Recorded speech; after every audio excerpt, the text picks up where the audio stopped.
अस्सलाम वालेकुम, welcome to tested and tried channel. नक्सीर का आना यानी नाक से ब्लड का आना बहुत कॉमन इशू है, ख़ास तौर पर बच्चों की नाक से खून का आना। अगर हम इसे बाकी मौसमों में देखें तो ख़ास तौर पर गर्मियों में बच्चों की नाक से खून का आना काफ़ी ज़्यादा पाया जाता है। इसकी बहुत सारी वजूहात हो सकती हैं, जैसे कि दिमागी कमज़ोरी का होना या फिर गर्मी की शिद्दत जब दिमाग पर असरअंदाज होती है तो भी ये मसला बहुत ज़्यादा बढ़ जाता है। बच्चे अमूमन गर्मी की और धूप की शिद्दत की परवाह किए बगैर खेलते कूदते रहते हैं और धूप में आते जाते रहते हैं, लेकिन इसके साथ पानी का इस्तेमाल बहुत कम करते हैं, जिसकी वजह से बॉडी टेम्परेचर बढ़ जाता है और उन्हें नाक से खून आने का मसला शुरू हो जाता है। आज की रेमेडी इसी मसले से रिलेटेड है। ये टेस्टेड एंड ट्राइड रेमेडी बच्चों और बड़ों के लिए यकसा मुफीद है। इस रेमेडी में सिर्फ 2 चीज़ों का इस्तेमाल है, एक चने की दाल और दूसरे दूध। 1 चम्मच चने की दाल को पानी के साथ अच्छी तरह धो के रात को थोड़े से दूध में भिगो कर रख दें।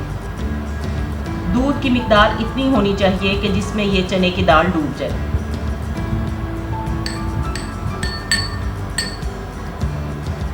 उसके बाद इसे इसी तरह रात भर भीगा रहने दें।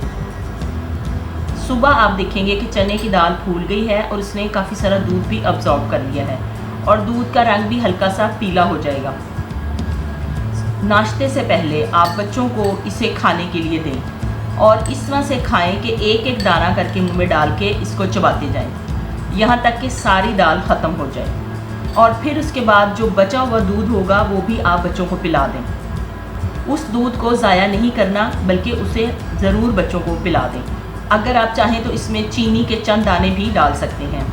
इसके 1 घंटे बाद आप नाश्ता बच्चों को दे दें। अगर किसी बड़े को ये प्रॉब्लम है तो भी इसी तरह ही चने की दाल को खाना होगा। 7 दिन तक इस अमल को आपने बग़ैर किसी वक्फे के करना है। बहुत उम्मीद है कि इसके इस्तेमाल से बच्चों की नाक से नक्सीर का आना ख़त्म हो जाएगा। ये टेस्टेड एंड ट्राइड रेमेडी 7 दिनों में ही अपना असर दिखा देगी, लेकिन फिर भी अगर आप महसूस करते हैं कि ये बच्चों में ये दोबारा ये मसला आ रहा है तो आप इसको दोबारा भी रिपीट कर सकते हैं। इसका कोई साइड इफ़ेक्ट नहीं है। इसके साथ एक ख़ास बात ये कि आप बच्चों को फ़ास्ट फूड से और जंक फूड से महफूज रखें। बाज़ार के बने हुए खाने ख़ास तौर पर वो बच्चों के लिए नुकसानदेह होते हैं। पानी का इस्तेमाल गर्मी के मौसम में ज़्यादा से ज़्यादा करवाएँ और कोशिश करें कि बच्चों को धूप में कम से कम खेलने दें। चने की दाल दिमागी ताकत के लिए बहुत बेहतरीन समझी जाती है। कुछ ही दिनों के इस्तेमाल से बच्चे हों या बड़े, वो इस तकलीफ़ से छुटकारा हासिल कर लेते हैं। अगर आप इन छोटी छोटी बातों का ख्याल रखेंगे तो बहुत जल्द बच्चे इस तकलीफ़ से छुटकारा हासिल कर लेंगे। बाज़ार के बने हुए बर्गर, शवारमे, फ्राइड चिप्स और ख़ास तौर पर लो क्वालिटी केचप बच्चों की सेहत पर इंतहाई बुरा असर रखती है। कोशिश करें कि बच्चे इन चीज़ों से दूर रहें, तो आप बहुत जल्द इस मसले से छुटकारा पा लेंगे। आज की रेमेडी के लिए इतना ही। एक और नई टेस्टेड एंड ट्राइड रेमेडी के आने तक के लिए अल्लाह हाफिज़।